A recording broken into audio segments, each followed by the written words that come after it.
Ce que j'appelle ici, ce n'est pas l'abandon de la souveraineté, c'est la souveraineté. Et la souveraineté n'a rien à voir avec le souverainisme. La souveraineté européenne, c'est être capable de décider pour nous-mêmes et d'éviter que ce soit le retour au nationalisme, au populisme, aux extrémismes qui nous imposent aujourd'hui d'aller dans un chemin que nous n'avons pas voulu.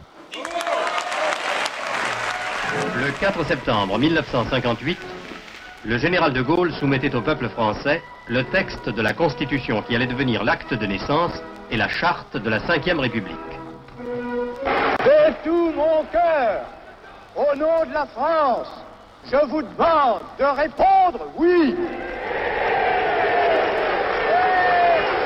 Vive la République, vive la France!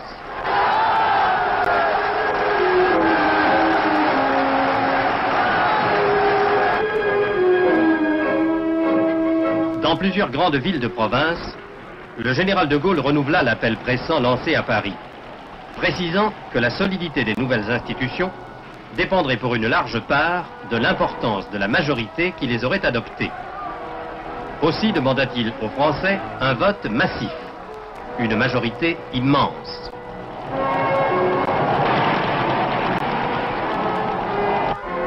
Le 28 septembre, les Français répondirent oui à 80% pour la métropole, à 97% pour le reste de la communauté. Jamais dans les annales électorales, le nombre des abstentions n'avait été aussi faible. Ça, c'est la Constitution donc, qui a été approuvée, comme vous le savez, de la Ve République le 4 octobre 1958, avec le grand sceau en cire de la République. Il y a dans cette Constitution ce que l'on appelle un préambule que les constitutionnalistes appellent le bloc de constitutionnalité. Ça veut dire quoi? Ça veut dire que ce préambule fait référence à des textes qui ont, du fait qu'il y ait fait référence par la Constitution, ils ont donc la même valeur constitutionnelle que la Constitution. Je rappelle que la Constitution est la loi suprême des Français, qu'elle a été approuvée par référendum du peuple français en 1958, à une très large majorité, de 72%, et donc c'est notre loi suprême. Donc il est intéressant d'examiner quelle est notre loi suprême. C'est d'ailleurs cette loi suprême qui est théoriquement chargée de faire respecter le Conseil constitutionnel.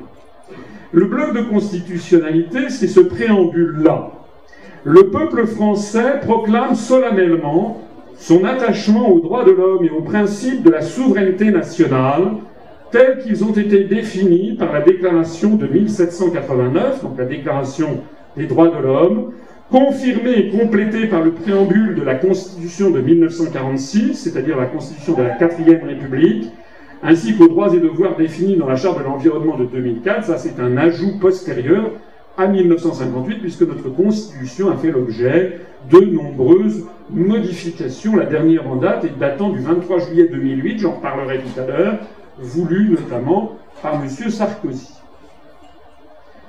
En vertu de ces principes et de celui de la libre détermination des peuples, le principe de libre détermination des peuples est également inscrit dans notre Constitution. C'est d'ailleurs un principe qui est fixé dans le droit international positif, à la fois par la Charte des Nations Unies et par le Pacte des droits civils et politiques des peuples du monde, approuvé par acclamation de l'Assemblée générale des Nations Unies le 16 décembre 1966.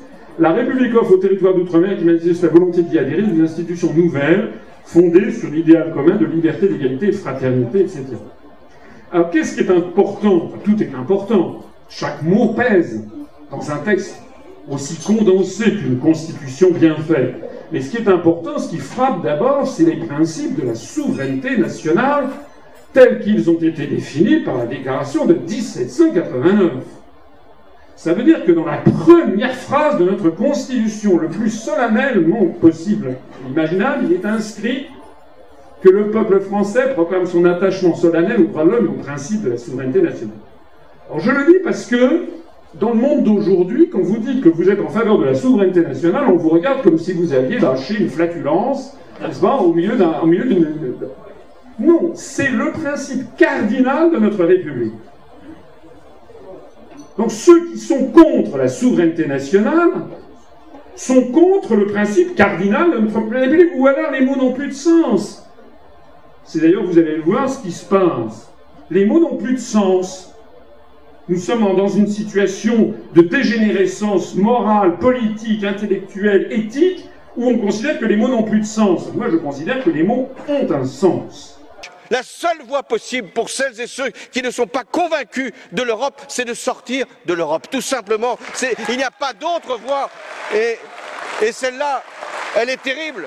Mais elle est celle, finalement, de la logique de sortir de l'Europe, de sortir de l'euro, de sortir de Schengen. Et même, si vous pouvez, de sortir même de la démocratie. Parce que parfois, en vous entendant, je me pose cette question. Est-ce que vous vraiment, vous voulez participer à un espace commun? Eh bien,